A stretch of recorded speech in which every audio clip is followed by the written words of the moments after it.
I never planned on becoming the villain in the eyes of our neighborhood's most notorious HOA Karen. Honestly, I just wanted a quiet weekend by the water. But around here, peaceful weekends are a luxury Karen refuses to let anyone enjoy. It all began on a humid Saturday morning when the Marina lot was already packed. The HOA guidelines clearly stated that only registered residents and approved guests could use the Marina, no exceptions. And Karen? She believed she was the exception. That morning, she strutted across the docks in her oversized sunglasses and neon sun hat, barking orders at people who weren't even listening. I had no idea she was planning to bring half the city to our Marina for her so-called exclusive dock party, which she never registered. She had no guest passes, no permission, and no intention of following the rules. By noon, cars started rolling in. 5, 10, 15 of them. Strangers I had never seen in my life spilling out with coolers, inflatable loungers, Bluetooth speakers, and enough alcohol to sink a kayak. The noise started to build immediately. Music, shouting, laughter echoing across the water. It was obvious they weren't residents. And yet, they walked straight toward the Marina like they owned the place. That's when Karen cornered me. "You're on gate duty today," she declared as if she had authority. "When my guests arrive, you let them in." I laughed. I genuinely thought she was joking. But her glare didn't move. "No guest passes?" I asked. "It's common property," she snapped. "I don't need permission." That was the moment I walked to the gate, slid the bolt into place, and locked it. Not out of spite, out of principle. Out of peacekeeping, out of sheer exhaustion from months of her rule-breaking. Minutes later, her guests arrived at the gate, confused, sweaty, and annoyed. When they couldn't enter, they called Karen, and she came running down the dock like a storm unleashed. She slammed her hand against the metal bars and shrieked the line I will never forget. "Open this gate!" Her guests stared, embarrassed. Neighbors peeked out from porches. The entire Marina seemed to hold its breath. Even the water seemed strangely still, as if waiting to see who would make the next move. A few residents quietly gathered behind me, whispering about finally standing up to her. Their presence gave me a calm, steady confidence. Everyone sensed that this confrontation was only the beginning of a storm that had been building for months. I wasn't backing down. The Marina fell silent after Karen's scream echoed through the docks. But the silence didn't mean peace. It felt more like the air right before a thunderstorm breaks, thick and buzzing with tension. Her guests kept glancing between her and the locked gate, unsure whether to laugh, leave, or pretend they didn't know her. Meanwhile, a few residents moved closer behind me, a quiet show of support that only made Karen more furious. She jabbed her finger toward me like she was conducting an orchestra of rage. "You have no authority to lock this gate," she yelled. "I'll have you removed from the HOA board." "I'm not on the board," I reminded her calmly. "And even if I were, rules still apply. No guest passes, no entry." The words hit her like a slap. For someone who spent her life bending rules to her will, being denied was something she was not emotionally equipped to process. Her face contorted, turning a shade of red that made her sun hat look pale. Her guests began shifting uncomfortably.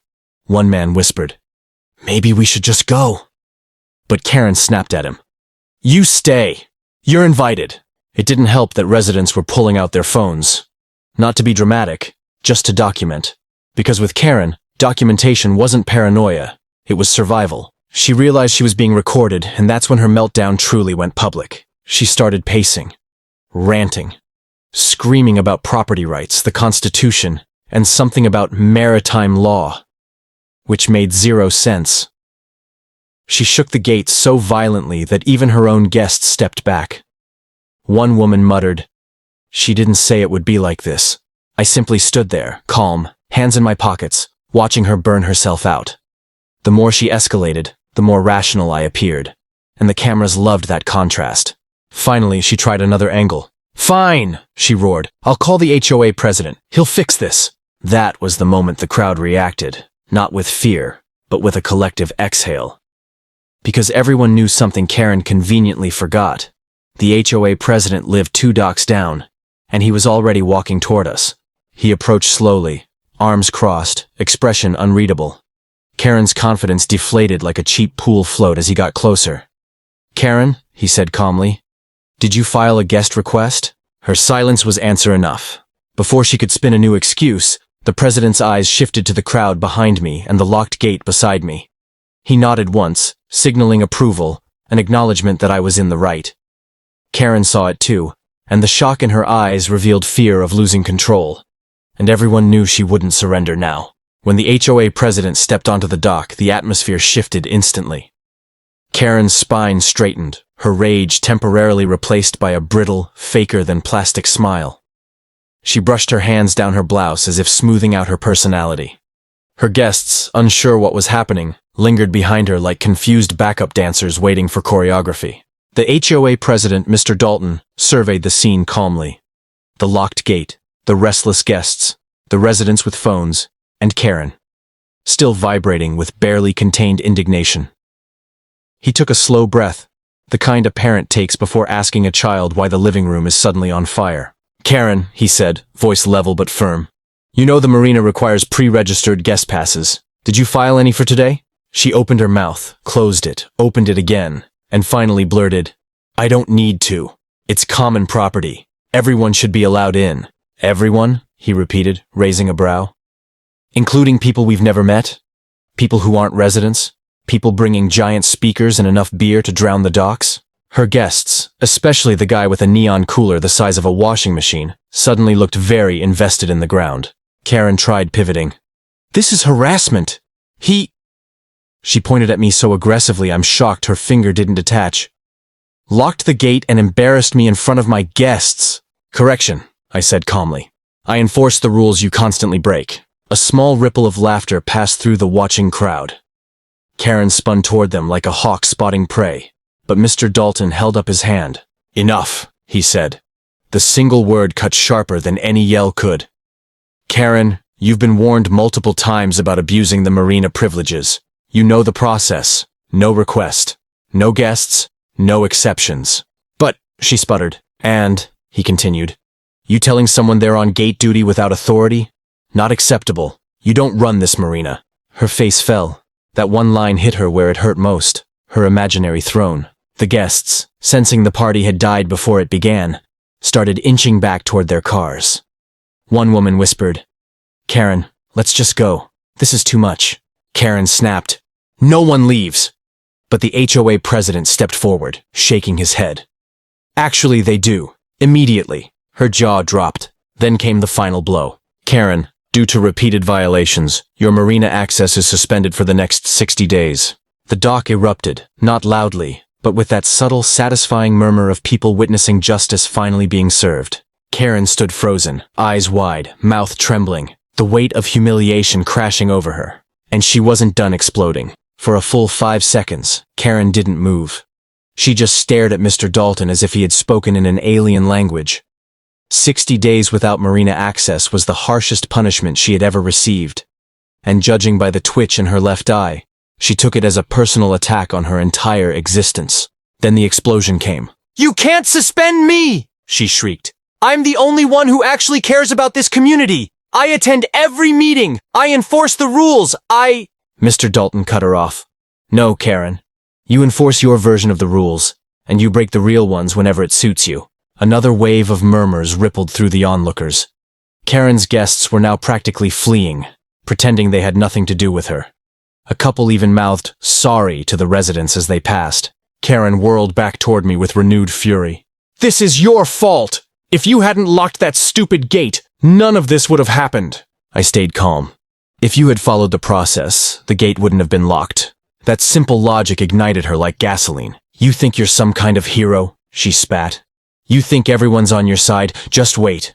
I'll show you what real power looks like. I'll get you fined. I'll get you reprimanded. I'll expose what you did." "What did I do?" I asked. She hesitated because she had no answer. But Karen didn't need logic when she could create chaos, and within minutes, she tried. She whipped out her phone, flipped to the camera, and began recording herself with the gate behind her. "This," she announced dramatically, "is what happens when corrupt residents abuse their authority to block community access." A couple of neighbors nearly choked, trying not to laugh. She marched along the fence, narrating the injustice like she was exposing a government conspiracy. "He locked the gate to harass my guests. This is illegal. This is discriminatory. This is—" "That gate auto-locks," Mr. Dalton interjected dryly. "It's a safety regulation." Karen froze. Her camera kept rolling. The crowd, now fully entertained, watched as her own video accidentally captured the HOA president undermining her claim in real time. She tried stopping the recording, but fumbled, zooming in comically on her own confused face before dropping her phone onto the dock with a loud clack. Someone whispered, "This is better than Netflix." Karen grabbed her phone, panting, and jabbed a finger at me. "This isn't over. I'm filing a formal complaint against you." Mr. Dalton sighed. "You can try, Karen, but I think you'll like the outcome even less." The look on her face said she had no idea what he meant, but she was about to find out. Karen didn't waste a single hour. By that same evening, she had already emailed the HOA board a 12-paragraph complaint filled with dramatic accusations, capital letters, and at least 4 threats of legal action. She demanded an emergency hearing. She demanded consequences. She demanded justice, though only the kind that benefited her. The board, however, agreed to review her complaint, mostly because they wanted to put an end to her chaos once and for all. They scheduled the hearing for Sunday afternoon in the community hall overlooking the Marina, the very spot where her meltdown had taken place. Word spread fast. By the time I arrived, residents were already gathered, whispering, exchanging smirks, and waiting to see what spectacle Karen would deliver this time. Even the HOA president, Mr. Dalton, looked tired but oddly confident. Then Karen arrived. She marched in wearing a blazer that screamed fake authority and carrying a thick binder, as if she were presenting at a Supreme Court trial. She plopped it onto the table so loudly it echoed. "There," she announced, "all the evidence." The board members exchanged a look that said, "Here we go again." She began her presentation with a dramatic sigh. "This resident," she jabbed her finger at me, "illegally locked the Marina gate, humiliated my guests, and created a hostile environment. He even endangered community safety." The board asked, "Do you have evidence of misconduct?" Karen nodded confidently and played her video, the one she recorded during her meltdown. It started with her shouting about corruption, zooming in and out and shaking the gate dramatically. Then came the part she forgot about. Mr. Dalton's voice entered clearly. "Karen, the gate autolocks. It's a safety regulation." The room erupted in stifled laughter. Karen panicked. "That part is out of context." The board president adjusted his glasses. "It looks very in context." She scrambled to show more evidence, flipping through random printed emails, screenshots of irrelevant conversations, and a map of the Marina that she highlighted so aggressively, it looked like a toddler attacked it. Each piece crumbled under basic questioning. Finally, Mr. Dalton stood. "Karen, this complaint appears not only unfounded, but intentionally misleading." Her jaw tightened. "So what, you're taking his side?" "No," he said. "We're taking the side of facts." Then came the final verdict. "Karen, due to repeated abuse of HOA procedures, harassment of residents, and falsifying complaints, your voting privileges and committee roles are suspended for 6 months. And your Marina suspension stands." Gasps filled the room. Karen's face went pale, then red, then pale again. She sputtered, turned toward me and hissed, "This isn't fair!" But this time, no one agreed with her. She grabbed her binder and stormed out of the hall, leaving behind only the faint sound of her muttering about lawyers and common property. Justice had finally docked at the Marina.